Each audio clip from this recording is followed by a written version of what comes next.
لیکن میں بچوں کو کچھ چیز بتانا چاہتا ہوں کہ دیکھو بیٹا، اگر آپ کو یہ ڈر ہے کوئی آپ کو ایکسپوز کر دے گا اور آپ توبہ کر چکے ہو، تو کچھ دعائیں ہیں میں وہ بتانا چاہوں گا. ایک ایپ ہے وَإِيَّاكَ نَسْتَعِينُ، یہ الہدا کی ایپ ہے، بڑی زبردست ایپ ہے. اس میں دشمن سے حفاظت کی دعائیں ہیں، ایک الگ سے سیکشن بنا ہوا ہے دشمن سے حفاظت کی دعائیں. وہ دعائیں آپ پڑھیں، ایسا عقیدہ آپ کا مضبوط ہوگا.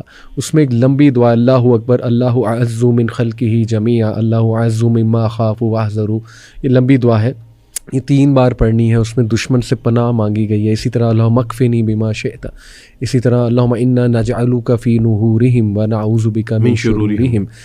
یہ دعائیں آپ دیکھیں اور اللہ پہ چھوڑ دیں. آپ نے توبہ کر لی ہوئی ہے، ہو نہیں سکتا کہ آپ نے سنسیئرلی اللہ کے آگے سبمٹ کیا، رب العالمین کے آگے. یعنی آپ سوچیں کہ آپ ملک کے پرائم منسٹر کو جا کے کہیں کہ جی میں اپنی غلطی مانتا ہوں، اب آپ جو ہے نا وہ دیکھ لیں معاملے کو. تو سوچیں اس کے ہاتھ میں ایجنسیاں ہیں، اس کے ہاتھ میں پولیس ہے، اس کے ہاتھ میں ادارے ہیں، کیسے چھوڑ دے گا؟ کیسے وہ آپ کو نہیں سیو کرے گا اور وہ اگلے کو کیسے جو ہے نا وہ پکڑے گا، نہیں پکڑے گا. سوچیں آپ اللہ کے آگے کیس سبمٹ کر رہے ہیں، آپ اللہ سے مانگیں، اللہ سے دعا کریں، اللہ مجھ سے کوتاہی ہوئی، ہم پھسل گئے، ہم انسان ہیں، بس تو اب بچا لے، میری عزت بچا لے.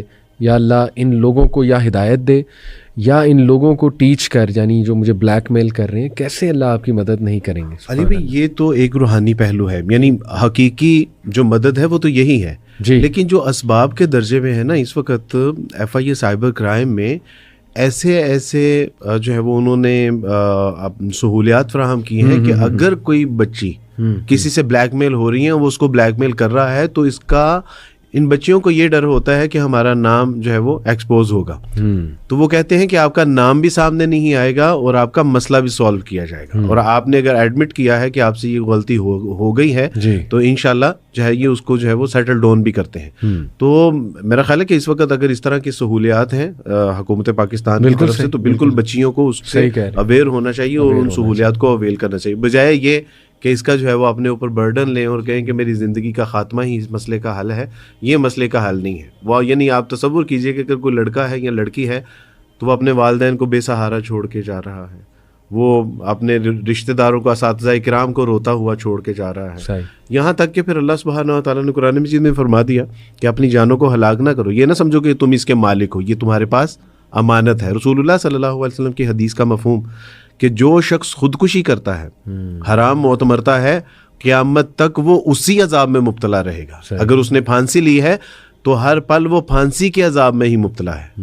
وہ لٹکایا جائے گا، کھینچا جائے گا. اگر اس نے گلا کاٹا ہے یا چھت سے جمپ کیا ہے، قیامت تک اس کو وہی عذاب ملتا رہے گا. تو یہ یعنی بہت سکیری بات. ابراہیم ایک شاعر تھے، ابراہیم ذوق، شیخ ابراہیم ذوق، انہوں نے کہا تھا کہ غم سے گھبرا کے اب تو یہ کہتے ہیں کہ مر جائیں، کہیں مر کے بھی چین نہ آیا تو کہاں جائیں گے. یعنی آپ نے ایک چھوٹی آزمائش سے، چھوٹی مصیبت سے بچنے کے لیے آپ نے جو ہے وہ سوسائڈ کیا، اور سوسائڈ کرنے کے بعد بھی آگے اگر آپ بڑے عذاب میں مبتلا کر دیے جائیں تو آپ نے کون سا عقل مندی کا سودا کیا. صحیح بات. باقی گناہوں والی بات تو 100 قاتل کا جو ایک یعنی 100 اشخاص کا جو قاتل تھا، اگر اس نے جب نیت کر لی ہے کہ اللہ سبحانہ تعالیٰ مجھے معاف کر دیجئے، اور اس نے عہد کر لیا ہے، اللہ اگر اس کو معاف کرنے پہ قادر ہے، تو آپ سے بیٹا چھوٹی چھوٹی غلطیاں ہوئی ہیں.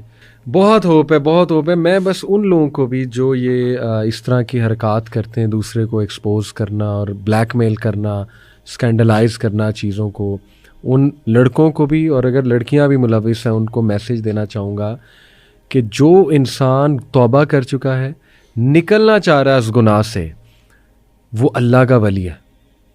اور صحیح بخاری کی حدیث ہے، حدیث قدسی، کہ جو میرے ولی سے دشمنی لے گا، جو میرے ولی کو ہرٹ کرے گا، میری اس سے دشمنی ہے. بالکل صحیح. میرا اس سے اعلان جنگ ہے. تو خدا کا خوف کریں. آپ اللہ سے جنگ لے رہے ہیں کہ اگر کوئی نکلنا چاہ رہا ہے، حرام چھوڑنا چاہ رہا ہے، توبہ کر چکا ہے، آپ پھر بھی اس کا گناہ سامنے لانے کی کوشش کر رہے ہیں، آپ پھر بھی کہتے ہیں میں اسے ٹارچر کروں گا، پھر وہ اللہ کے ساتھ جنگ. اللہ کے ساتھ جنگ ہے. بالکل صحیح. پھر اللہ سے جس نے جنگ لے لی وہ پھر گیا. فرعون کا کیا حشر ہوا تھا ہمارے سامنے. تو ان کو بھی میں یہ نصیحت کرنے چاہوں گا، اللہ ہدایت دیں. آخری چند چیزیں وارث بھائی، کہ آپ نے یہ بھی ماشاءاللہ بات کی کہ پیرنٹس کو بھی اب سمجھنا چاہیے کہ خدا کے لیے وقت کے چیلنجز کو سمجھیں. بچے جذباتی طور پہ کمزور ہیں. اب انہیں ہم کیا اتنا بلیم کریں, کمزور جنریشن سن کے کیا فائدہ کیا ان جملوں کا. بھئی ہیں اگر کمزور تو آپ تھوڑا اپنے آپ کو مولڈ کر لیں, آپ تھوڑا سا انہیں اسٹرینتھ دیں, آپ تربیت میں اللہ تعالیٰ کا پہلو لائیں, دین کا پہلو لائیں, آپ پیار دیں انہیں, اللہ سے محبت قائم کریں.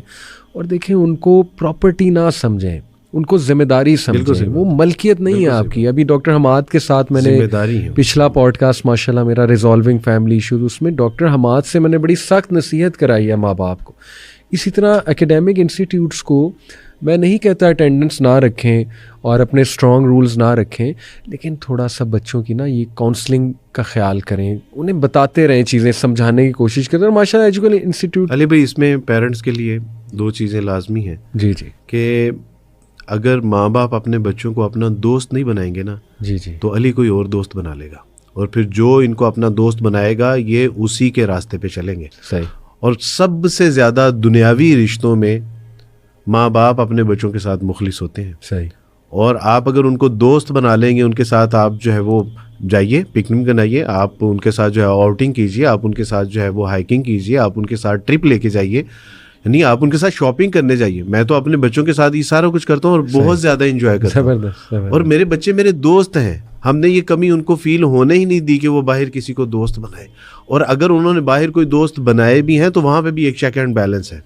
آپ نے ان کے اوپر چیک اینڈ بیلنس اسی صورت میں رکھ پائیں گے کہ آپ کے ان کے ساتھ ریلیشن اچھے ہوں گے. زبردست. جب آپ نے ان کے اوپر جو ہے وہ ایک حکمرانی یا جو ہے وہ ڈومینیشن ہے آپ کی ان کے اوپر, اور ان کے اوپر ہر وقت جو ہے وہ آپ کی چھڑی چلتی ہے, تو پھر تو وہ آپ کی بات نہ سنیں گے, نہ سمجھیں گے, نہ وہ آپ کی بات پہ عمل کریں گے. دوسری بات, رسول اللہ صلی اللہ علیہ وسلم فرمایا کہ جب باپ اپنے بچے کے لیے دعا کرتا ہے تو یہ وہ دعائیں ہیں جن کو اللہ سبحانہ تعالیٰ بہت کم رد کرتے ہیں. اللہ. والدہ تو ہر وقت دعا کرتی ہی رہتی ہے, اس لیے اب وہ کامن چیز بن چکی, گو کہ اس کی ایک بڑی اہمیت ہے, لیکن باپ جب دعا کرتا ہے نا تو اللہ سبحانہ تعالیٰ اس کی دعا ضرور قبول فرماتے ہیں. تو ہمیں بحیثیت باپ اپنے بچوں کے لیے دعائیں کرنی چاہیے کہ اللہ سبحانہ تعالیٰ ان کی حفاظت فرمائیں, ان کی جان مال کی.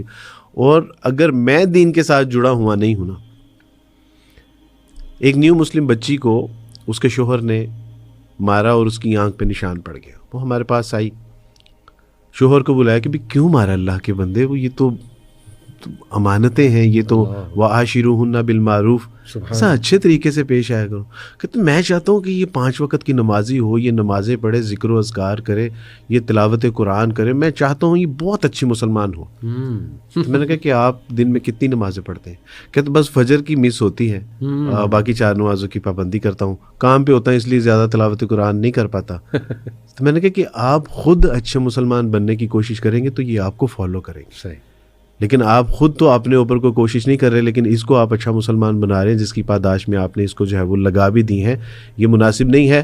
پیرنٹس اگر چاہتے ہیں نا کہ یہ دنیا اور آخرت کی کامیابی اور کامرانی سمیٹنے والے ہوں, تو پھر رات کو تہجد پڑھتے ہوئے ان کے لیے ہم دعائیں مانگیں. فجر ہماری مسجدوں میں ہونی چاہیے, صبح تلاوت, یہ ان کے اٹھنے سے پہلے ان کے کانوں میں ہماری تلاوت قرآن جانی چاہیے, تاکہ ان کو پتہ چلے کہ ہمارے والد اس پیٹرن پہ چل رہے ہیں, جو اللہ اور اس کے رسول کا بتایا ہوا پیٹرن ہے, تب وہ ہمارے راستے پہ چلیں گے.